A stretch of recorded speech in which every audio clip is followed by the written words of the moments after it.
Corregedoria Geral da União. Então, são essas 4 macrofunções que estão dentro do Ministério da Transparência.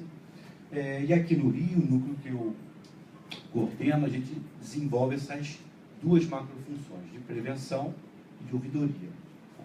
No âmbito da prevenção, a gente tem um viés muito forte na questão da capacitação e instrumentalização da sociedade civil organizada, ou dos conselhos municipais, né, que são já instâncias locais formatadas, formalizadas do controle social. Então, nossa ideia é tentar instrumentalizar esses atores para o exercício mais efetivo do controle social. E, ao mesmo tempo, por meio da transparência, do acesso à informação, tentar garantir a disponibilização de informações e que essas informações públicas estejam disponíveis de forma transparente para a sociedade. Porque vocês sabem que é difícil a gente falar de controle social, praticamente inviável, se você não tem acesso à informação. Não é isso? Você não tem como controlar algo que você não conhece, que você desconhece, que você não conhece os detalhes das operações. Então, a ideia, são 2 leis que pontuam bem isso, que é a Lei Complementar 131, de 2009, que cria a obrigatoriedade dos portais de transparência para todos os entes. E a Lei de Acesso à Informação, a LAI, a 2527, teve vigência a partir de maio de 2012, inclusive 16 de maio agora de 2017, estava conversando aqui no início, nós estaremos fazendo um evento junto com a Fundação Getúlio Vargas, lá em Botafogo, comemorando os 5 anos de vigência da lei, fazendo um balanço da lei no Poder Executivo, uma avaliação que a gente tem, que a gente chama de escala Brasil Transparente, que a gente vê como os entes subnacionais estão executando a lei. Então, a gente está lançando a 3ª edição, vamos estar divulgando a 3ª edição dessa avaliação. E também a gente está formatando, junto com o Observatório, o pessoal aqui da direção do Observatório, posso chamar assim, né? Do Clube de Implantação, uma capacitação mais direcionada para vocês, que deve ser em maio, né? A gente está tentando fazer isso em maio. Vamos dividir em alguns blocos.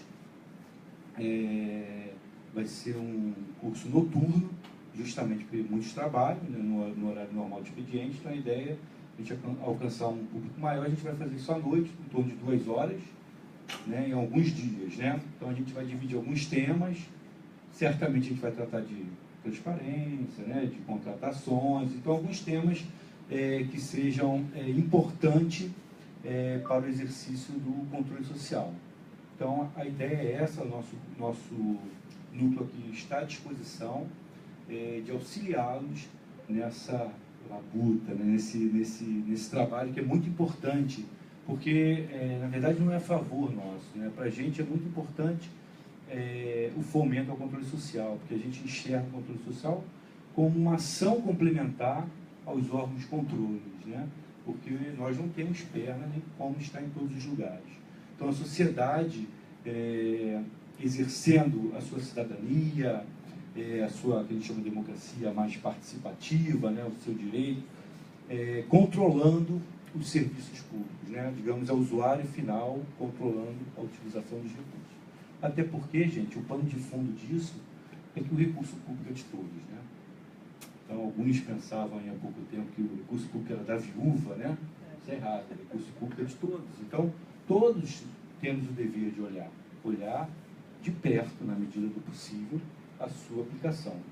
E muitas vezes a gente tem como verificar a aplicação do recurso público sem muita técnica, né? Uma obra, o pessoal da engenharia,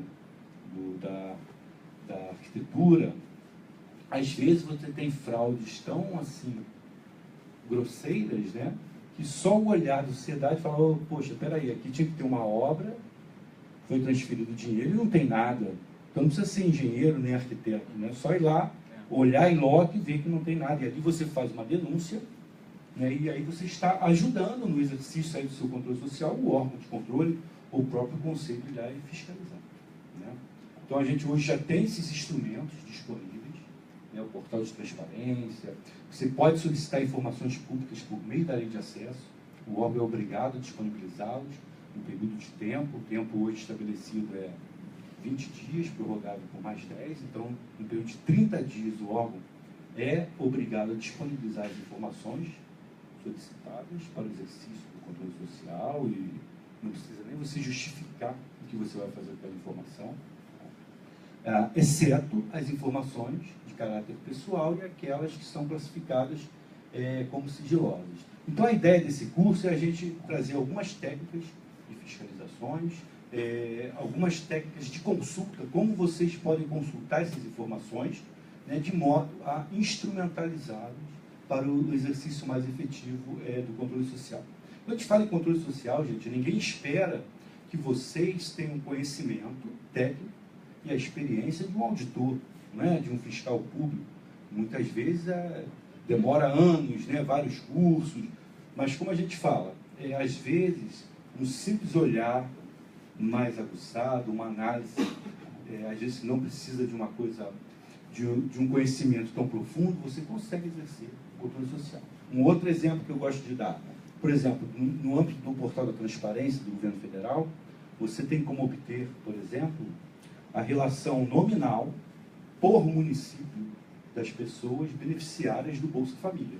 Então você tem lá quanto cada um está recebendo, está disponível para receber, e a relação nominal. Então a gente vai para um município menor, talvez no Rio de Janeiro, esse controle pelo olhar fique mais difícil, mas quando a gente vai para um município menor, onde muitas pessoas se conhecem, basta o cidadão botar o olho ali naquela relação e falar, opa, peraí, essa pessoa que está aqui, o cidadão não conhece exatamente as condicionalidades do programa, né? Mas todos sabemos que o Bolsa Família são para pessoas em condições de pobreza, não é isso? Ou extrema pobreza. Não precisa saber quanto ganha a família nem nada, mas todos sabemos que é um benefício para a pessoa em condições de pobreza, extrema pobreza. Então você vai num município pequeno, que as pessoas se conhecem mais ou menos. E naquela relação você já bate o olho e fala, opa, peraí, esse cidadão aqui eu sei que não é pobre, né? Ele tem carro, né? Ou trabalha na prefeitura, e ali você, exercendo o seu controle social, pode fazer uma denúncia no próprio portal. E aí, atestando a veracidade daquela denúncia, a gente atua, pede o bloqueio, a substituição e a responsabilização dos responsáveis.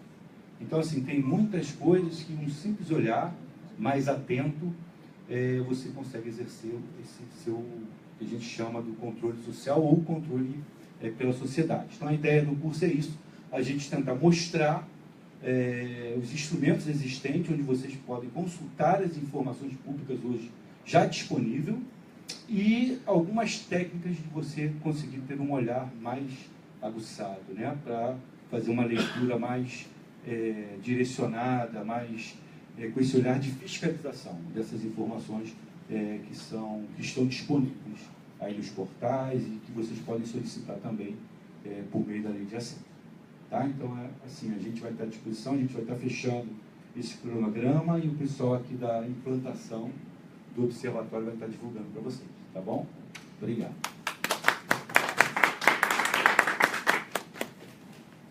A gente fechou as datas de 17 e 18, que é quarta e quinta, e 24 e 25, ou seja, as duas últimas quartas e quintas do mês de maio. O local será no CRC, no Conselho Regional de Contabilidade, que é aqui no centro da cidade, fácil acesso. De 6 horas da tarde às 9 horas da noite.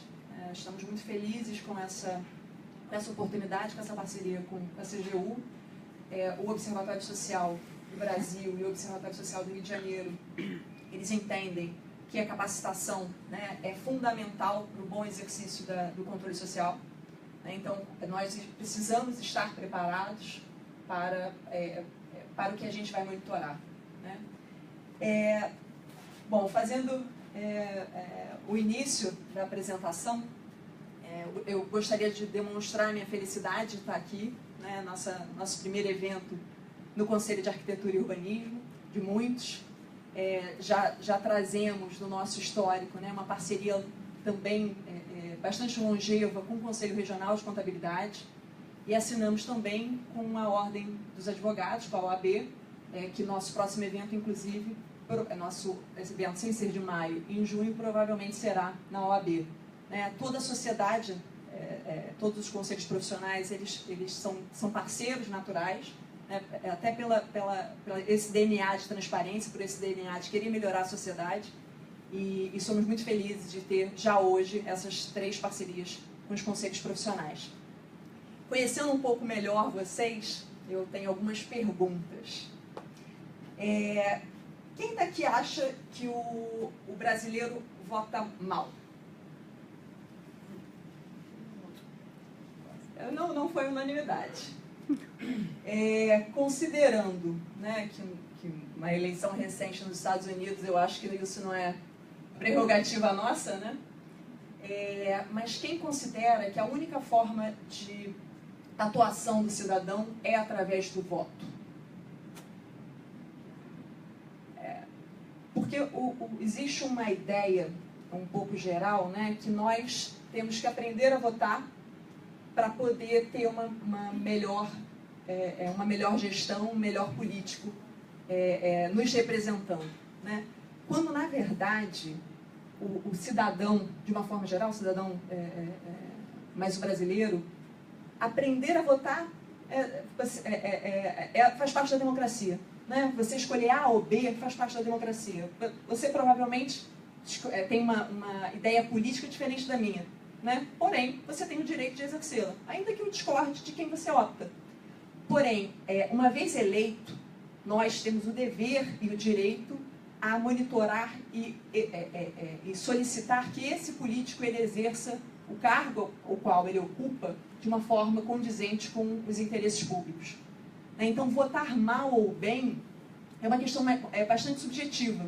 A gente precisa, nós, sociedade, chamarmos a responsabilidade de exigir e de trabalhar para que esse político que lá está, ele atue em benefício da sociedade que o elegeu. E também da sociedade que também não o elegeu. Né? Então, o que é o Observatório Social? Né? É uma entidade da sociedade civil, sem filiação partidária como princípio, sem recurso público, né? que é a forma de organização da sociedade para que torne a gestão pública mais eficiente. Né? É esse direito que a gente tem. Né? A ideia do Observatório Social, ela nasceu em Maringá, que é uma cidade do interior do Paraná, a partir de um evento de corrupção muito sério no município. Eu acho que para dados da época, né, isso foi há 11 anos atrás mais ou menos, eu acho que foram 100 milhões, uma coisa assim, um número muito expressivo. O que hoje, em termos atuais, não é nem tão expressivo. Mas há 11 anos atrás era, acreditem. A sociedade local, ela se organizou, né, tanto o empresariado como conselhos profissionais, a sociedade de uma forma geral, né, a dona de casa, o estudante, enfim. E reivindicaram que essa corrupção ela cessasse, né, através da mobilização, através da organização que se tornou o primeiro observatório social. Né, eles conseguiram, infelizmente, não que o dinheiro desviado, uma vez que ele é desviado, é muito difícil que ele retorne. Porém, conseguiu cessar que aquela corrupção ali endêmica, ela ocorresse. Né? A partir dessa experiência, mais outros 5 observatórios sociais da região sul, né, se criaram também. O que foi percebido a partir de Maringá? É muito melhor a prevenção do que a ação posterior ao dano, né? ao mau uso, na verdade, do recurso público. Essa lógica de prevenção é o que nos forma, na verdade. O Observatório Social não é um caça-fantasmas, né? Não é um caça-marajá ou nada disso. Né? Nós trabalhamos de forma preventiva ao mau uso do recurso público. E por isso somos muito efetivos. Né? Porque antes desse recurso ele ser mal utilizado, né? Ser desviado ou né? ser tratado de forma não profissional, que infelizmente, né? Um dos maus né? da gestão pública é a pouca profissionalização. né? Então, antes disso acontecer, o Observatório Social, a sociedade como uma forma geral, e o Observatório Social, através dos voluntários, ele atua de forma a prevenir esse mau uso de recurso público. Em 2008, né, houve a constituição desses 5 observatórios. A lógica hoje é uma lógica de rede, né? O que é, então, um observatório social? Um espaço democrático e apartidário, como eu disse no início, que reúne o maior número de entidades representativas da sociedade civil, atuando em favor da transparência e da qualidade da aplicação dos recursos públicos. A Lei de Acesso à Informação, como o Marcelo falou, ela tem 5 anos. Né? Antes da Lei de Acesso à Informação, nós tínhamos a Lei de Responsabilidade Fiscal, salvo engano, de 2001, e antes disso, a Constituição. Né? O direito à transparência é um direito garantido há muitos anos. Né? É um princípio, na verdade, um princípio republicano. Porém, através das ferramentas também que a Lei de Acesso à Informação nos trouxe, hoje a gente consegue ser mais efetivo nesse questionamento. Porque o grande diferencial da Lei de Acesso, talvez, é o procedimento. Né? Você tem data, você tem forma de recurso, você tem todo um procedimento previsto nessa legislação, que é utilizado pela sociedade, que é utilizado pelo Observatório Social. Não só nós utilizamos a Lei de Acesso, né, para fazer requisição, como também capacitamos o próprio ente a entender que essa informação é uma informação pública, que existe uma necessária mudança de cultura. Antes, talvez até pelo grande período ditatorial, né, que o Brasil passou, antes a gente achava que a informação era necessariamente sigilosa. Hoje, o paradigma mudou. A informação pública, necessariamente, ela é aberta. Né? Então, só que mudança de cultura demora muito. Né? Então, é nisso também que nós precisamos trabalhar. A visão, então, é visão para contribuir para a eficiência da gestão pública. Novamente, o Observatório Social ele não trabalha como um caça-fantasmas, né? Então, a gente visa evitar, a gente visa garantir que não ocorra, né? Consequentemente, assim, a gente consegue fazer parcerias com as prefeituras, claro, né? Cada um com a sua função, né? Uma vez que há diálogo, porém é um monitoramento, né?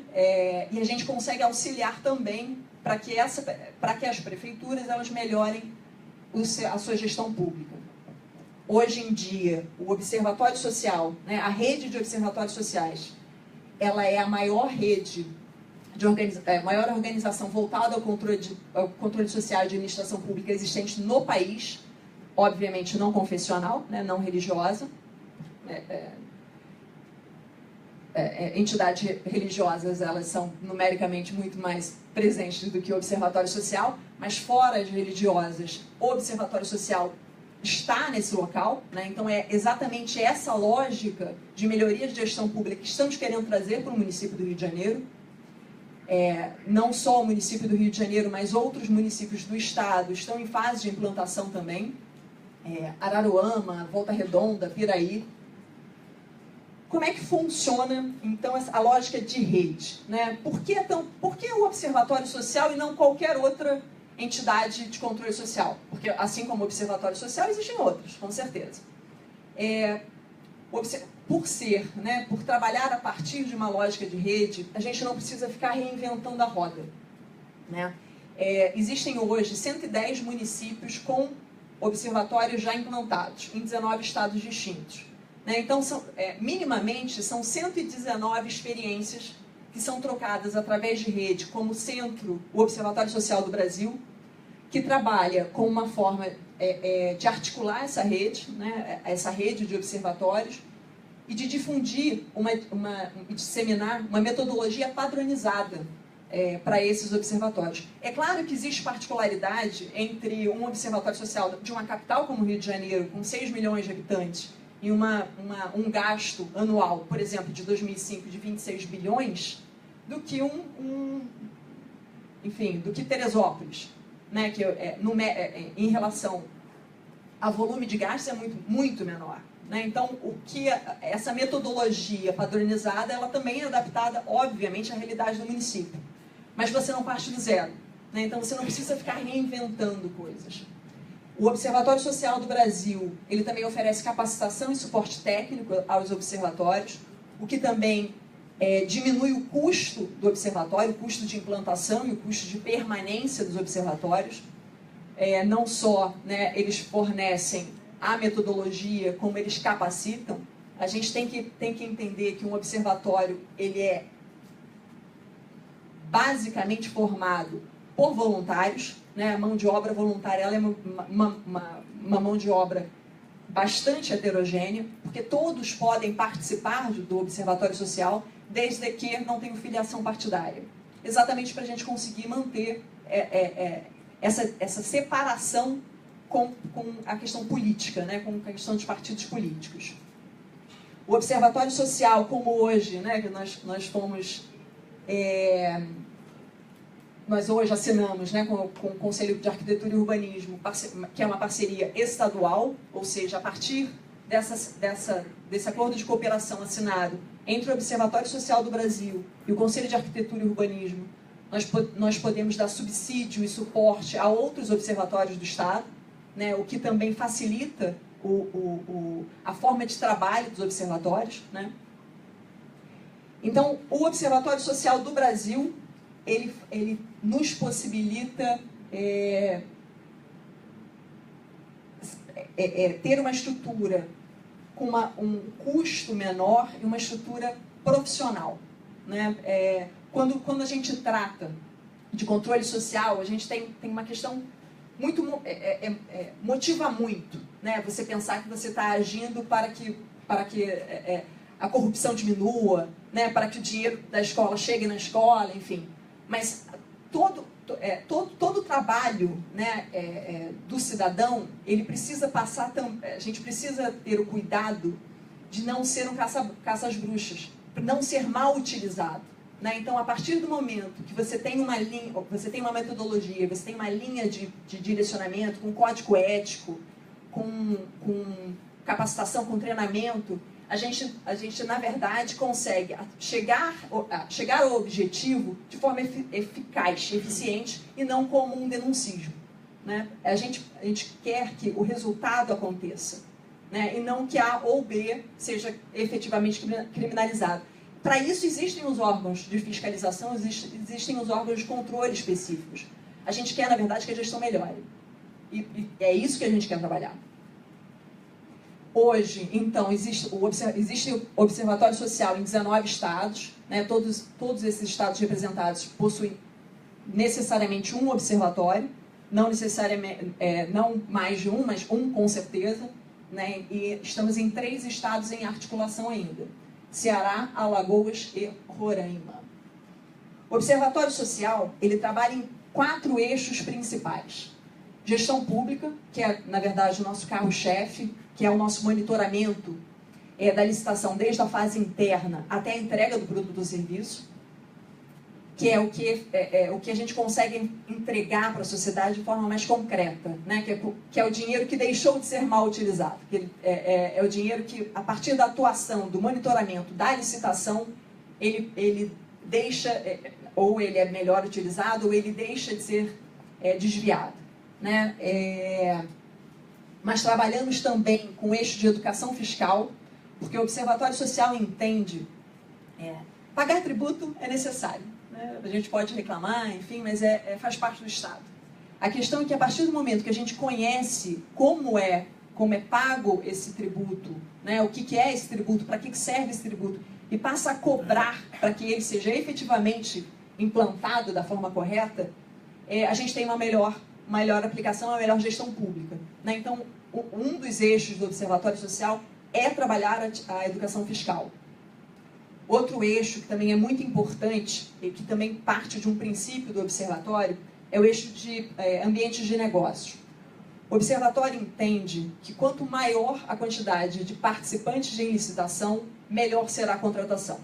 Necessariamente, o preço, né, ele será reduzido, porque uma questão natural de concorrência. Quanto maior a concorrência, no caso público, né? Menor será o preço, e é o princípio democrático, né? Você tem um menor direcionamento também. Né? Se você tem uma empresa que não faz parte do conluio, consequentemente, você vai ter um melhor resultado dessa licitação. O resultado que nós queremos, que é o interesse público sendo atendido. Então, o Observatório Social do Brasil, ele capacita pequenos e médios empresários a participarem das licitações públicas, exatamente para ampliar essa rede de concorrência, né? Essa rede de participantes das licitações. Além, né, da capacitação, o Observatório possui um sistema gratuito de informação de licitações abertas. Ou seja, gratuitamente o empresário ele se cadastra nesse sistema e ele é informado quando uma licitação é aberta. Isso, por movimento natural, amplia já a concorrência. Porque se você sabe se você sabe que determinado edital abriu, né, e você pode prestar serviço, né, atender a esse edital, você tem a possibilidade, pelo menos, de concorrer.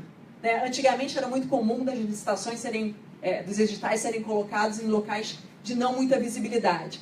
Hoje em dia, com a internet, é um pouco mais difícil, mas infelizmente a gente está falando também de um Brasil com 5.700 municípios. Né? A realidade não é a realidade necessariamente do Rio de Janeiro. Mas se a gente tem um sistema que informa gratuitamente para todos, a gente possibilita essa democracia também da informação e essa transparência. Falando em transparência, é o nosso quarto eixo de atuação. O Observatório Social, ele não só trabalha em parceria com outras instituições voltadas para a transparência, mas trabalha para que o Estado ele seja mais transparente, para que a gente consiga alterar essa cultura da transparência, como também é transparente. O Observatório Social, quadrimestralmente, apresenta um relatório, faz uma prestação de contas à sociedade, dos recursos e das atividades que exerceu. Porque a gente entende que se a gente exige, a gente também tem que ser transparente. Mas, ok, eu trouxe aqui, na verdade, alguns resultados de atuações de outros observatórios. Né? Porque, bem ou mal, é quando a gente percebe o que efetivamente o nosso trabalho pode gerar. Né? O Observatório Social de Paranaguá, né, a partir de uma licitação, licitação 02/2015, para aquisição de material de limpeza e higiene, né, um edital aberto para a aquisição desses dois itens. Inicialmente, esse edital estava prevendo gastar 7.399.000 com sacos de lixo e 3 milhões com papel higiênico em Paranaguá, né, que é um município pequeno, na verdade. Ou seja, eles estavam pretendendo gastar 10.400.000 reais com saco de lixo e papel higiênico. A partir da atuação direta do Observatório Social de Paranaguá, esse pregão foi cancelado. Como justificativa da prefeitura para essa compra, né, na verdade, para esse valor que é muito desproporcional, né, principalmente se tratando desses dois itens, porque é muito saco de lixo e é muito papel higiênico, talvez eles nem tivessem espaço para guarda, teriam um outro problema a resolver, né? Que foi um erro de digitação. A questão é que, se não existisse esse Observatório Social de Paranaguá, será que esse erro de digitação teria sido percebido? Não sei. Então, minimamente, a atuação direta do Observatório Social economizou para o município 10 milhões. O que pode ser investido em diversos... Né, pode ser investido no interesse público e não na compra de saco de lixo e papel higiênico, pelo menos não nesse volume. Além dessa participação, dessa atuação do Observatório de Paranaguá, com o cancelamento desse pregão, o diálogo foi tão importante e profícuo com a prefeitura que eles criaram, inclusive, uma Secretaria de Compras e Abastecimento. Ou seja, centralizaram a compra para que melhor pudessem gerenciar a compra do município. Então, potencialmente, a atuação do observatório não só economizou 10 milhões, porque a partir do momento que você muda uma estrutura para que você se torne mais eficiente, você gera uma economia necessária. Além da criação dessa Secretaria de Compras e Abastecimento, fez-se um projeto de instalação de um almoxarifado central e ampliação do portal de transparência. Lages, Santa Catarina. Em 2014, esse é um produto odontológico, é um selante incolor para evitar cárie em dente, né? Em 2014, esse produto, né, foto alguma coisa, foi comprado pela prefeitura por R$ 24,00. Em 2015, ou seja, um ano, né, a gente não tem nem aqui uma questão inflacionária ou algum outro motivo, né, que justifique. O município de Lages estava se propondo pagar R$ 7.000 pelo mesmo produto, né? Ou seja, eu não sei nem qual é o percentual a mais do que comparativamente R$ 24,00, mas com certeza qualquer variação de preço, mesmo que o petróleo tivesse tido uma guerra mundial e o petróleo tivesse sendo trazido em carrinho de mão, não daria essa diferença de 24 para R$ 7.000. A partir de uma atuação direta do Observatório Social de Lages, se economizou, né, o que estava se pretendendo gastar em torno de R$ 367.000. Né, se economizou para os cofres do município nesse sentido. Esse é interessante. Foi uma atuação, esse eu selecionei porque foi uma atuação pela lógica democrática, né, pelo acréscimo de concorrência. O Campos Gerais, Ponta Grossa, Paraná, Observatório Social de Campos Gerais, né, observou que o município estava se propondo comprar um carrinho de limpeza, né, esse até que é um pouco mais completo, enfim, que o carrinho de limpeza, você torce o rodo, enfim, né, ok, mas ele não é motorizado, ele não tem nada demais além, né, de uma estrutura de plástico ali, né. Eles estavam se propondo pagar R$ 20.000, que é o preço de um carro, efetivamente, né? Ali, né, o Observatório Social, o que fez quando se deparou com esse edital? Né? O prazo para a ocorrência desse edital era muito curto. Eles informaram a rede gratuita, né, que o Observatório Social do Brasil possui, que esse edital estava aberto e que o município de Campos Gerais estava se propondo comprar, né, um carrinho de limpeza. A partir dessa divulgação, o edital foi realizado, né, a concorrência foi impressionante, né, dizem que foi o edital de maior concorrência, inclusive. De R$ 20.000, eles pagaram 418 pelo mesmo carrinho, né, pelas mesmas especificações. A gente não está falando aqui em comprar um produto pior, não. A gente está falando aqui em pagar o preço certo. A partir também dessa atuação, aumentou o diálogo com as secretarias do município, com o departamento de compras. A prefeitura entendeu que a presença de um observatório social no município, ela é benéfica. Porque você ter a sociedade acompanhando e monitorando a gestão pública auxilia a boa atuação do bom político, auxilia a boa atuação do bom gestor. Então, é muito bom ter um observatório social no município. Rio de Janeiro. Será que a gente não poderia ter evitado? Peguei um exemplo qualquer, né? Inclusive é do Estado. Mas será que se o observatório social ele já estivesse implantado, né, em atuação, a gente não poderia agir de forma diferente? A gente não teria um resultado diferente da época de corrupção que a gente enfrenta hoje?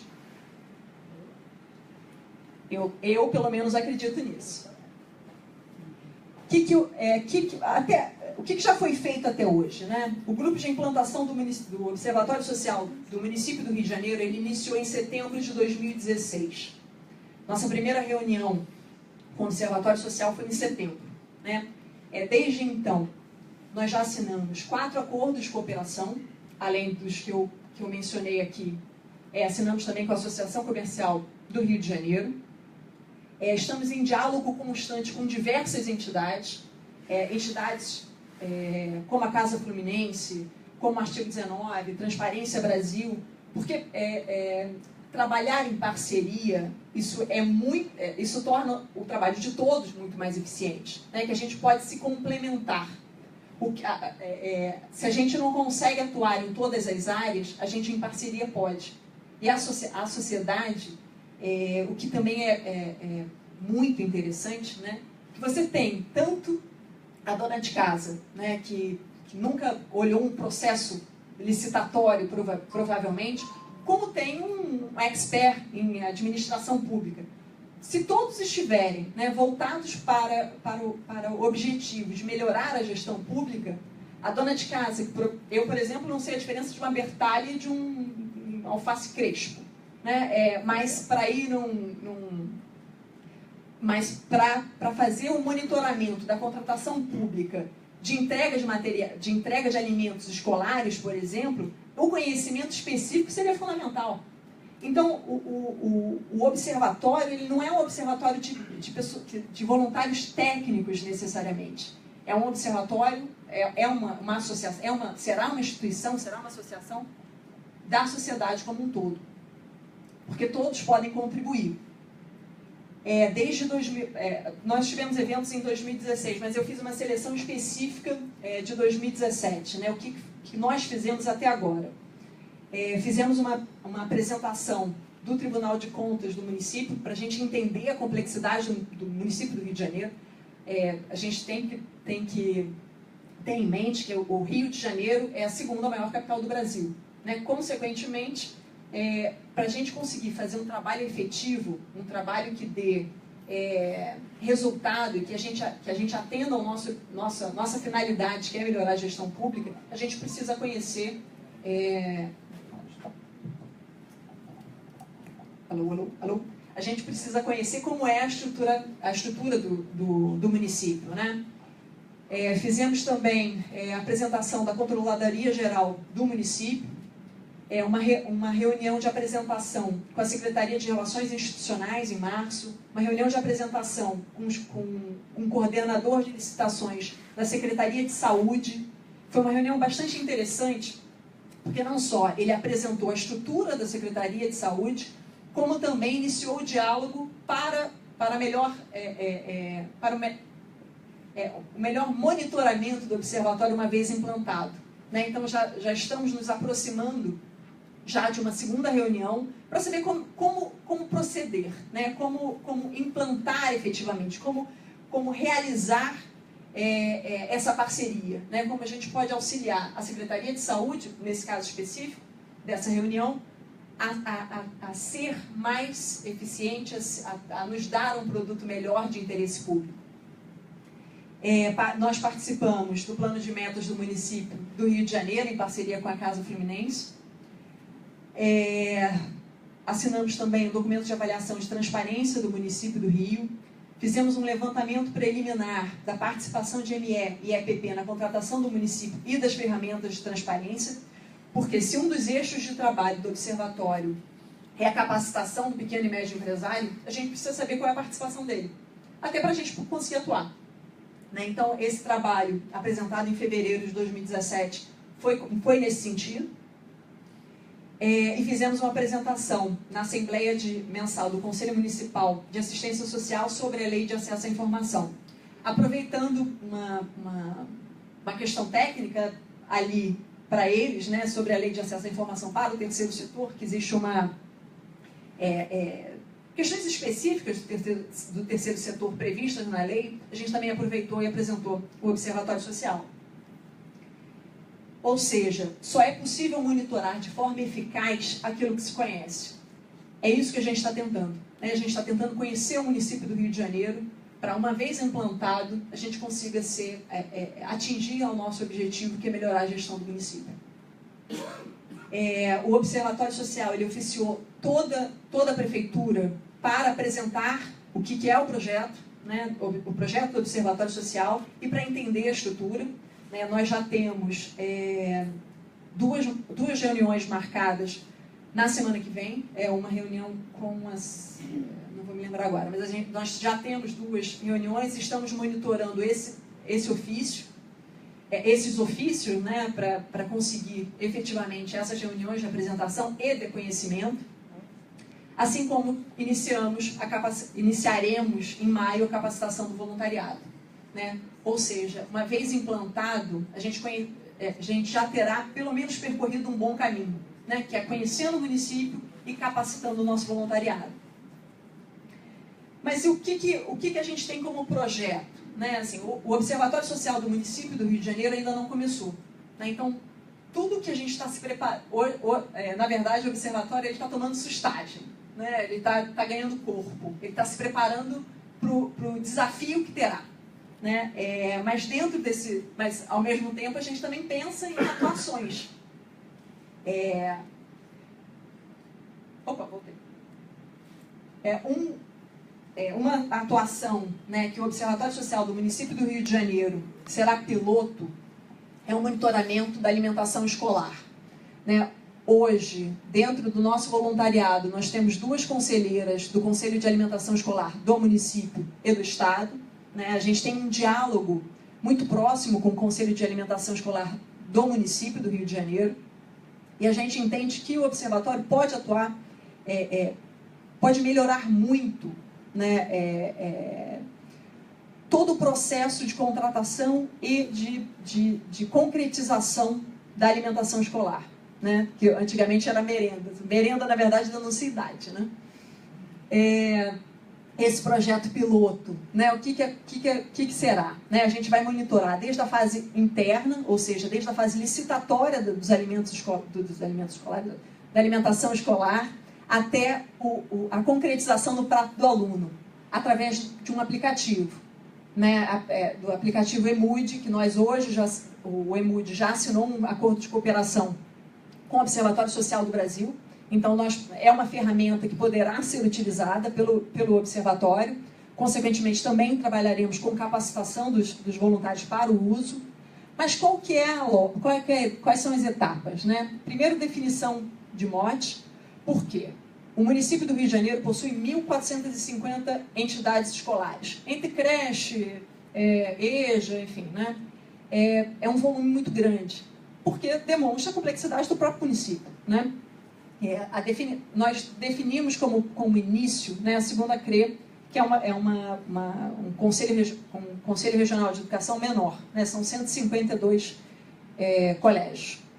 Né? Faremos capacitação dos voluntários para o uso do aplicativo e também divulgação para que o aluno internalize, né, esse aplicativo no seu dia a dia. Né? Porque não é só o monitoramento do que foi pensado, do que foi comprado, do que foi entregue, do que foi servido. Né? Mas criar também no aluno a conscientização que ele tem o direito de ter uma boa, não só uma boa alimentação, como o direito de ter uma boa gestão pública, né? Porque ali, no microcosmos do colégio, né, daquela realidade que ele vivencia, ele se entendendo como um atuante, né, como um agente propulsor, inclusive, de mudança, ele pode implantar essa questão de monitoramento, de controle social em outras faces da vida e trazer isso também para casa. Né? Esse será o fluxograma, né, desse projeto. O município do Rio de Janeiro possui um Instituto Anis Dias, né, que estabelece um cardápio. Consequentemente, a compra dos alimentos é feita a partir desse cardápio, que é anual. É feito o processo licitatório. No município do Rio de Janeiro, o processo licitatório é pregão presencial. Que desse contrato, né, o ganhador do lote, né, dessa licitação, ela entrega semanalmente na escola a preparação nas entidades escolares. 2 ou 3, né, dependendo do que 2 a 3 vezes na semana, dependendo do tipo de alimento que é entregue. O uso do aplicativo seria a forma de concretização do que foi pensado no cardápio, do que foi comprado e do que foi entregue. Né? A partir do momento que a gente se no cardápio pensado lá no início do ano para a licitação era para ter carne na semana a foto tem que mostrar a carne. E aí, concretamente, a gente vai conseguir monitorar essa alimentação, né? E é claro, mas determinada região, uma região mais perigosa, o colégio foi fechado e não serviu a alimentação. Ok, imprevistos acontecem. A questão é que é monitoramento permanente. O colégio ele não vai ficar fechado ou servindo só determinado alimento o ano inteiro, por questão emergencial. Então, a partir desse monitoramento, a gente tem como acompanhar e efetivamente ter a ideia do que está acontecendo, né? Eu estive no Conselho Regional de Educação, no segundo CRE, ontem, tendo conhecimento desse processo licitatório, porque a gente precisa, antes de monitorar, conhecer, né? Mas as crianças não ficam sem comida. Ok, eu até concordo. Mas será que efetivamente o que é servido ou da forma que é servido atende à finalidade? Será que se a semana inteira eu servir ovo é proteína, né? Atende à finalidade nutricional daquela criança? Mas eu não estou dizendo que existe um desvio ou nada disso, mas talvez uma conscientização, né? Conscientizar que se o cardápio está prevendo carne e se chegou carne, vamos servir carne. Ou se não chegou a carne, que a gente retorne ao fornecedor e fale assim, olha, mas essa semana era de carne, né? Se a gente consegue fechar o ciclo de monitoramento, a gente consegue ter a ideia efetiva de como está sendo, nesse quesito alimentação, como a gente pode trabalhar melhor e atender efetivamente a alimentação das crianças, né? Aqui, em homenagem ao Conselho de Arquitetura e Urbanismo, né, nós pensamos em monitoramento da transparência nas obras. Que é até surpresa, essa é a minha surpresa para vocês hoje. Através da participação cidadã e parceria com órgãos de fiscalização, o Observatório Social irá monitorar a transparência e execução de obras públicas de média e longa duração. O que é efetivamente? A gente tem que entender que a sociedade está em todos os lugares. Nós estamos em todos os lugares. Os fiscais não, né? Então, se o cidadão ele chama para si a responsabilidade de acompanhar, né, uma obra pública, de acompanhar uma atuação da prefeitura, no caso, mas a atuação do Estado lato, né, a gente consegue efetivamente melhorar a gestão, né? Esse projeto aqui, né, um projeto de dupla face, né? Você inicia toda a obra pública, por lei, ela precisa ter uma placa de informação de quem irá realizar, quanto custou e quanto tempo demorará. O município do Rio de Janeiro não tem muito essa prática, né? Então será uma atuação que nós teremos que agir diretamente com a Secretaria. Eu acho que a Secretaria de Obras, acho que não sei se mudou de nome, mas assim, dialogar melhor para que isso se torne uma prática, na verdade. Bom. Mas tornando a lógica de transparência.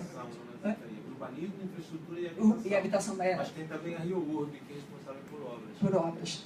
A gente vai ter que dialogar, então, efetivamente, com a prefeitura do município do Rio de Janeiro, para que seja mais transparente nesse quesito, né?